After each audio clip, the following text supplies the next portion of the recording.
দর্শক চ্যানেলে আপনাদের স্বাগতম। আজ 1432 অর্থাৎ আগামীকাল সূর্যোদয়ের সাথে সাথে কিন্তু 1433 বঙ্গাব্দ শুরু হবে। তো সেই পহেলা বৈশাখকে কেন্দ্র করে কিন্তু সারা দেশে চলছে একটি উৎসবের আমেজ, সেই সাথে চলছে বিভিন্ন আয়োজন আনুষ্ঠানিকতা। আমি রয়েছি জাহাঙ্গীরনগর বিশ্ববিদ্যালয়ের ঠিক পুরাতন কলা ভবনের সামনে, যেখানে ইতিমধ্যেই তারা তাদের বর্ষবরণ উদযাপনের পুরোপুরি প্রস্তুতি নিয়ে ফেলেছেন। সেই সাথে আজ যে চৈত্র সংক্রান্ত বিভিন্ন আনুষ্ঠানিকতা সেগুলো কিন্তু তারা পালন করছেন। সেই সাথে তারা কিন্তু যে ব্যতিক্রমী যে বিভিন্ন আয়োজন রয়েছে সেগুলো কিন্তু তারা করছেন। আমরা দেখেছি জাহাঙ্গীরনগর বিশ্ববিদ্যালয়ের শিক্ষার্থীরা কিন্তু গত কয়েক বছর ধরে যে বাংলার যে রীতি রয়েছে, যে ব্যাঙের পান চিনি, সেটিও কিন্তু তারা পালন করছেন।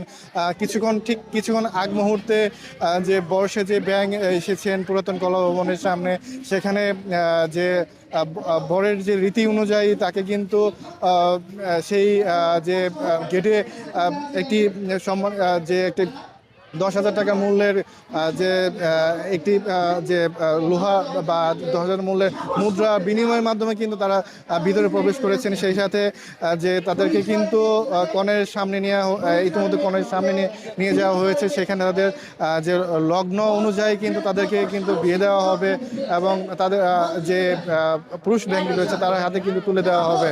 আমরা দেখেছি এখানকার শিক্ষার্থীরা কিন্তু এই আয়োজনকে ঘিরে কিন্তু তারা উৎসাহ এবং উদ্দীপনার মধ্যে রয়েছে। আমরা সেই সাথে কিন্তু দেখেছি যে এখানকার যে আয়োজক যারা রয়েছে তারাও কিন্তু এই উৎসবকে ঘিরে কিন্তু ব্যাপক একটি আয়োজন তারা করেছেন। আমরা এখানে দেখেছি সকাল থেকে কিন্তু বিভিন্ন আয়োজন কিন্তু চলছে এই জাহাঙ্গীরনগর বিশ্ববিদ্যালয়ের বিভিন্ন অনুষদের সামনে।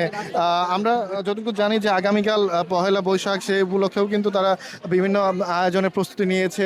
তারা সেই আয়োজন অনুযায়ী কিন্তু তারা বিভিন্ন যে আনুষ্ঠানিকতার যে আয়োজনগুলো রয়েছে তারা কিন্তু প্রস্তুতি নিয়ে ফেলেছেন।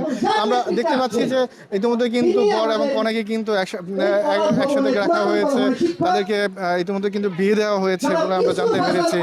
এবং এবং এবং আমরা দেখেছি যে বাংলা যে রীতি অনুযায়ী, সেই রীতি অনুযায়ী কিন্তু বর কনের হাতে যে তুলে দেওয়ার বিষয়টি আনুষ্ঠানিকতা রয়েছে, সেই আনুষ্ঠানিকতা কিন্তু এখানে সম্পন্ন হয়েছে।